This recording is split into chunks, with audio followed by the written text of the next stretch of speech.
A functioning democratic system of governance must provide adequate protection for the largest section of society to take part in choosing political leaders.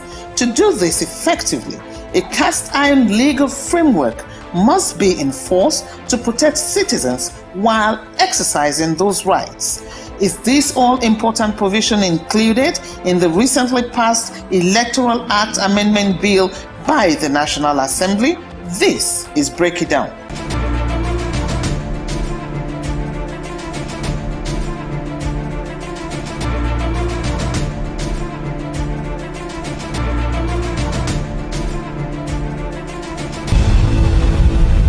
Hello and welcome to Break It Down, where we make matters of policies, societal issues, governance, and development easily understood by all. Today, I have a very important personality, a great man, juggernaut, so to say, in Nigeria, in the Nigerian society. He is Mazi Sam Ohuabunwa. Mazi Sam is a renowned pharmacist, politician, and founder of Nimes Pharmaceuticals. You're welcome to the show, sir. Thank you, Moji. Pleasure to be on your set with you. Thank you, sir. We are very grateful for this time. You took this time out of your very busy schedule to grant us this interview, and we do appreciate it.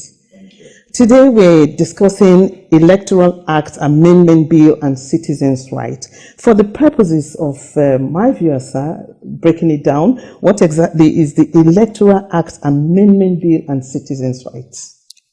Well, I think the Act is essentially supposed to amend an existing electoral bill, which I guess was enacted prior to 2015, I believe, and that helped to guide 2015 and maybe 2019 elections. But since then, there have been issues that have arisen for which citizens have been asking to be given more opportunity to play more meaningful role in the electoral process. There have been issues of the sanctity of our electoral results and also the sanctity of the system. So these issues have been in the public discourse for a long time. And then before the last couple of months, the National Assembly decided to ensure that they have the law amended to inculcate some of those things that have been discussed. And most of them are to improve on the electoral system, to increase the sanctity and the trustworthiness of the electoral results, and to get the citizen much more involved in taking action to determine who governs them. Yeah, because as it stands now, the citizen, there's apathy everywhere. The citizen doesn't even trust the process. So how does this act benefit the citizen in the short run and in the distance in the long run? There are two ways by which this will have benefited the citizens. First is the one major change there is the use of the electronic transmission of votes, because the truth is that Nigerian citizens do not trust the system, and for good reason, because they vote. The results are often not quite what they voted because of the penchant of the political system to manipulate and therefore disenfranchise the citizen. But a major change is that after the results are counted at the polling booth, it's now transmitted electronically to INEC server. So the chances of changing the results at the collation centers, I believe, will be now minimized, if not completely eliminated. This is a major revolutionary change in the system. The second one was the primary process, how the ordinary citizen or a member of the party can play a role in nominating their candidates. And that was why it was popular for the direct primaries, but which, for reasons, was not done. So that limits the participation of because you are now seeing only a group of people will take a decision. Because that's where the whole problem starts. The president of Nigeria, even though he's going to be presented by a political party, is not coming to serve the political party, it's coming to serve the country. And it is important that we give opportunity for the best to emerge and to give the citizens more opportunity to determine the quality of the person that wants to govern them. So if you take away that ability for the direct primaries, you have diminished citizens' right to influence the outcome of elections from the primary election level. But when we have the president saying that the whole overall financial responsibility on the government will be too huge when you have that kind of process. I don't believe that that's the reason. It's not the reason. So what is the cost in relationship to what? What is the cost in relationship to having a credible election? If we can't have a credible election, what else can we do? Talk about the financial burden on the federal government. That's what I'm saying. What is the financial burden? What is it? What's the burden? This electoral, it is the parties that do primaries. So what's the burden? The burden on the federal government, the highest burden is to send INEC representative. And each local government, you have INEC office, you have INEC officers sent to go and watch when they are doing this at this ward, to go and watch. So what is it? They also employ ad hoc people at the worst. If it's too much, they take some youth corpers. They also talked about security. Of who? Security of who? Okay, what we're going to do primary. Maybe. Okay, I'm not speaking for the president. In case there's a breakdown floor. When we are going to do election, the election, we do it by what method? The election, the general election. When people are going to vote, when there's really competition to involve everybody. This one is just the party members. So, you know how many people are in the party? So what is it that all the party members in each ward come out and vote? Then they watch word by word. And the federal government expenditure is to go and monitor it. That's all. I'm sure that the president in his own mind may because I think that the president is a pro-people person in his essence. He seems to be a pro-people, but you see, his hands are tied. Okay, as it stands now, do you think he will sign the bill as represented? There's nothing that you can guarantee with the current political system. Nothing can be taken for granted. So as it stands now, does this present electoral act cover citizens' interest or voters' rights? Would you say it does? Every act covers some of it. Even the existing one covers it. But what every society does is to keep improving. Every society that is developing, especially from a democratic point of view, keeps ensuring that the citizen has a better right. The citizen's right is better protected. The citizen has a greater influence. Especially in third world countries where the citizen is largely emasculated. Just a clique that organizes everything. A clique who have captured power. They use that captured power to capture money. So with money and power, they become baroons, they become dictators, they become emperors.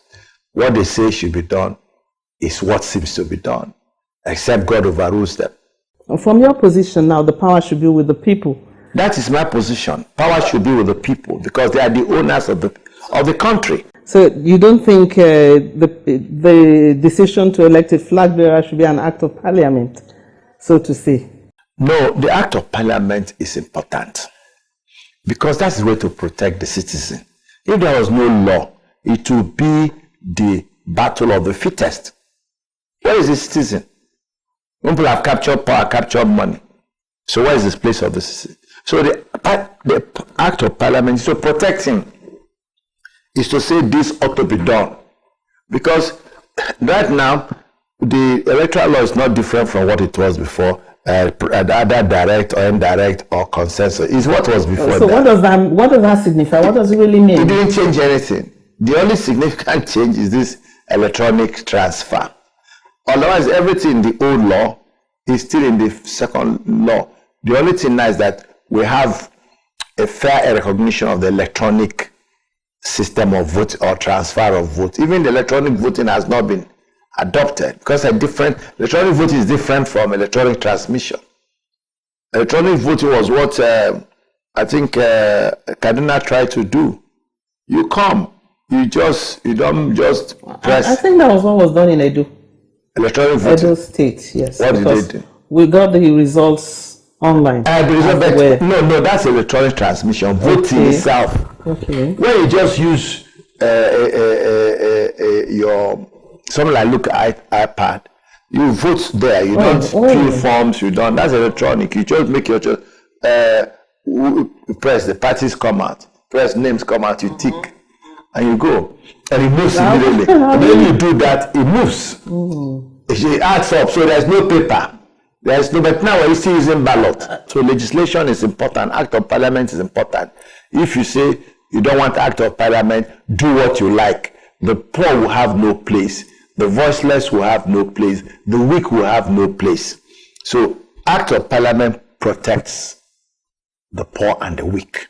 Okay, we'll take a break now. We're still with Mazi Sam Ohuabunwa. When we come back, we'll be talking about how prepared is INEC, because they say they are prepared. The lawmakers don't think they are quite prepared. We'll be back. Trending and current issues. The COVID-19 vaccine is a blessing from my own point of view. NGOs have a role to play. Government policies. Would you agree that the government is proactive enough? I think they are. What is your opinion? We need to do more. The training of women Goes beyond rhetorics of government and concrete action. NGO welfare programs that directly affect the average Nigerian home and the common man in the language that is easily understood by all. It doesn't matter that the legislative arm and the executive arm should be at loggerhead to show that there's checks and balances. Where is the checks and balances they ask? Every Wednesday at 6:30 p.m. on this station. Yeah, you're still on Break It Down, and we're still with Mazi Sam Ohuabunwa. He's a politician and the founder, Nimet Pharmaceuticals. Yes, INEC says is prepared, very, very prepared for electronic voting, as you have explained to us, as you have broken it down to us now. But the lawmakers don't think INEC is prepared. What's your position on this? Well, you see, we look at experience. They say experience is the best teacher. Then 2, you judge what a man can do today and tomorrow by what he did yesterday. So that is probably where people are saying what they're saying. INEC prepares, but they have never had a flawless election. Again, you say they're a human organization, so why flawless? But what we expect is an improvement. Preparations we have seen is that INEC says polls will open by 8 a.m. Some will open by 11. Some by 12. They say they haven't received voting material. It has repeatedly happened. So is that person prepared? Maybe, maybe not. Number 2, sometimes you have shortages of materials. You know, they said they were waiting. I mean, I remember in those days they had to wait for the ballot to be shipped, the ballot paper to be shipped or something, and there were delays. But in my view, I think that INEC is perhaps better prepared today than they were in the past.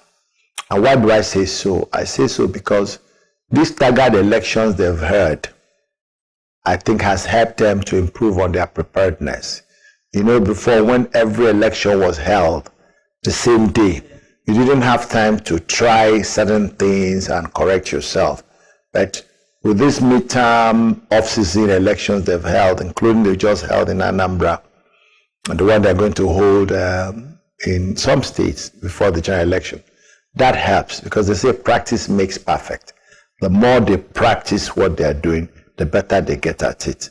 So I think their level of preparation is better than it was in 2015 or 2019. That's my own deduction. Let's look at the issue of vote buying quickly, sir. It's the same thing. From all the elections we have seen, people easily sell out their ballot, their power to vote. What can be done to address this? Why do people do this in the first place? Why is this so rampant? Is it poverty? Is it apathy? Is it distrust? Number one is poverty. The principal reason people sell their vote is poverty. Two is related to that lack of self-worth. They don't think they are worth much, so they can sell themselves at their vote for 500 naira. So poverty, and then has diminished their sense of self-worth. Then lastly, disappointments of the past. People made promises, like you said, they didn't fulfill them. They come and go, and their life is still the same. So they say, well, maybe all I can get is this 500 naira. Why don't I take it now? So these are the things that, so if we want to change it, first is we deal with poverty, and poverty is in two levels. There's poverty of the mind and poverty of the pocket. So we need to deal with poverty at those two levels to change our orientation. Okay, so let's quickly look at this law passed by National Assembly, which places as much as 5 billion naira on candidates going for election. How fair is this? First of all, I think what they're saying is that that's the maximum you should spend. That was I think. Okay? But again, 5 billion. Okay, I want to be president, for example. Where will I get 5 billion? Even the minimum of 40 million. I've never seen 1 billion. I've never 5 billion. So again, they are trying to put a limit, but it shows you now. What it says that maybe people were spending 20 billion before, 30 billion before to be president. So they're now reducing to 5. People were spending hundreds of millions they are trying to reduce it to this number. You can imagine what we've been doing with money. Somebody came to me and said, people are doing politics. You want to be going to go to office. You want to be president. Are you using your private money? I said, yes, now. They said, you don't use private money to do politics. So I said, use money. They say, they use government money to do politics. I said, see why not even donor funds. See where we are. Yeah. And that's why someone can spend I had it in one and that's why the right people are not in the right places, because it's like the highest bidder. In one congress or convention, somebody gave $10,000 to about 3,000 to 4,000 delegates. How much does that come to? If I have that kind of money, I will go and use the build industry in every local government. I won't compete for election. So, but that's the way it is. Vote buying is the way it is. These are the causes. People are poor. So what do you have to tell the voter, the ordinary Nigerian out there? Because 2023 is like where we put our hope now. You know, things work. You know, that's why they say at the end of the day, you know, we are all dead. At the end. What that means is that as we grow in life, we learn lessons. In my interaction with the people of Nigeria, I'm beginning to see a change of this attitude. I think it was demonstrated in the Anambra election. There was a video that showed money being given to some women, and they rejected. I don't know if anybody saw it. So this is changing. People have collected this money several cycles. Their life did not improve. And the little money gets spent in a short while. So I think that is helping people. But beyond that, we'll continue to do advocacy. We'll continue to preach. But I think Nigerians are getting filled with that type of behavior. They found that it's a trick that is being just throw a piece of bone, and they are struggling. Then the people are eating the flesh. So they are getting wise. All we can appeal to Nigerians is that we cannot sell our rights. It is clear that until we get the right people in position, right people, there will be no change. Until righteousness becomes a way of life, there will be no change. Until we begin to do right things, right time, in the right way, there will be no change. Whatever a man sows, he will reap. It's as simple as that. So now that they are listening, let's quickly tell them how important 2023 is to their socio-economic life in this country? It is the most important thing we can face. 2023 is the most important thing we have before us. And my appeal to every Nigerian who wants good for our nation is to take 2023 seriously. If you're in the parties, make sure you select the right candidates as your candidates, flag bearers. Don't vote because somebody gave you money, or gave you stockfish, or gave you a bag of rice, or gave you a bag of salt. I think that is outmoded. People grow to a level where their mumu must do. So let us do the right thing. Look, if somebody say, I want to build 25-story building for you, ask them, where the 2-story where you don't build, make I see, so that I know you know how to do foundation. Not somebody you see, a man, a loafer, he has never built an industry, he's never built a kiosk, he's never employed anybody. He comes and tells I'll create jobs. How does he know that jobs are created? You know? So we need to interrogate people. I'm begging us. Because if we miss 2023, I'm not a prophet, but if we miss 2023, Nigeria will be in a bad shape. So God is giving us 2023 to right the wrongs. We citizens to learn the mistakes we have made and not to follow money, but follow sense. Even if the man is from your community, you can ask questions. What is he? Where is he coming from? Where did he get the money? Somebody is giving us for $10,000. How? You see a kidnapper, you see an armed robber, and we're collecting the money. And we say we have a president, we have a governor. Well, we are just electing people who are in business. So that's what they're doing is investment. When they win, they can start recovering their investment. And you say there's no road, there's no light, there's no school. Why would there be light and school when he's paying back the money he paid you? Thank you very much. Thank you. Thank you very, very much, sir. Thanks for having us today, hosting us, so to say. We are grateful. Thanks a lot for watching the show this week. We have been with Mazi Ohuabunwa. He is a politician and founder, Nimes Pharmaceuticals. We discussed Electoral Act Amendment Bill and citizens' rights. We'll be back same time next week. This is Break It Down.